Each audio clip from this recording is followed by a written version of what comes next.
ایک روز شکار سے واپس آیا، ابھی گھر میں داخل نہیں ہوئے تھے، حمزہ آج تو ابو جہل نے تمہارے بھتیجے کے ساتھ بہت برا سلوک کیا ہے۔ گھر میں داخل نہیں ہوئے، سیدھے گئے جہاں وہ اپنا پرا جمائے بیٹھا تھا، اس کے سر پر جا کر کمان ماری، سر پھٹ گیا۔ کہا تم نے یہ کیا؟ اچھا تم اس کے خلاف ہو، چلو میں اس پر ایمان لاتا ہوں، آؤ میدان میں۔ جذباتی انداز میں، یہ غور و فکر کا معاملہ نہیں، جذباتی۔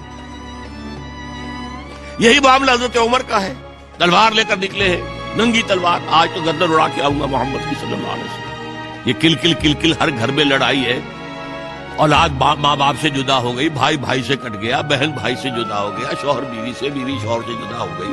یہ محمد نے کیا ہمارے معاشرے کے ساتھ کیا صلی اللہ علیہ وسلم، وفداہ آباؤنا و امہاتنا۔ لہذا آج تو قصہ پاک کر کے آؤں۔ حذیفہ درمیان میں مل گئے، کہاں جا رہے عمر؟ کہ آج محمد کا بس میں قصہ پاک کرنے جا رہا ہوں صلی اللہ علیہ وسلم۔ وہ ایمان لا چکے تھے، انہیں پتہ نہیں تھا۔ ان کا تم محمد کو جا رہے ہو قتل کرنے، اپنی بہن اور بہنوئی کو تو جا کے دیکھو، وہ ایمان لا چکے، فاطمہ بنت خطاب اور سعید ابن زید۔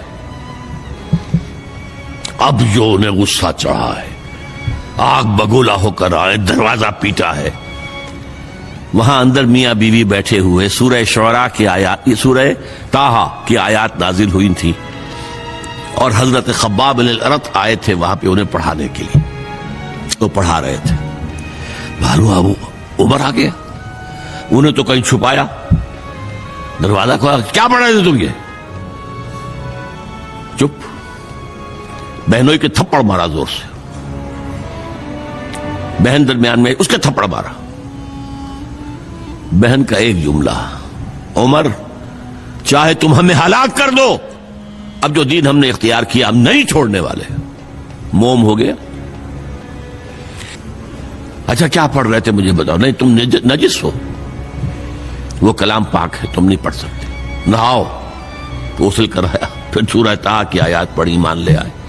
جو تلوار ننگی کر کے جا رہے تھے، اس کو جیسے غلاموں کا رواج تھا کہ وہ تلوار کو اپنی گردن کے اندر لٹکاتے تھے، وہ لٹکا کر لے کر گئے۔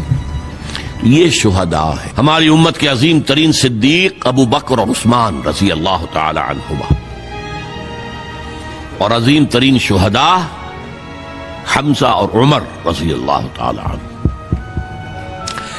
اب آئیے آخری مرحلہ میری گفتگو کا، جن لوگوں نے حضور کا ساتھ دیا